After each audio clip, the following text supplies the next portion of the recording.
How to reset your password on Temu account. Let's get started. Launch your Temu app. You will land to the home page. Now at the bottom, you're gonna see the option of sign in. Click on it. You will land to the login page. Now go ahead and type in your email or phone number linked with your Temu account. After you type in, click on continue.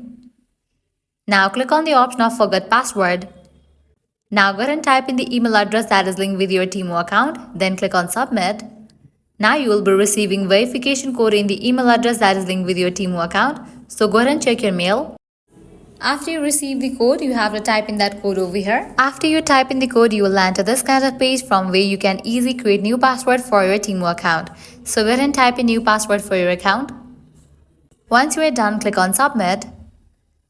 Your password has been reset. Now you can click on continue shopping. So this way you can easily reset your password on Temu. If this video was helpful, don't forget to like, share and subscribe to our channel. Thanks for watching.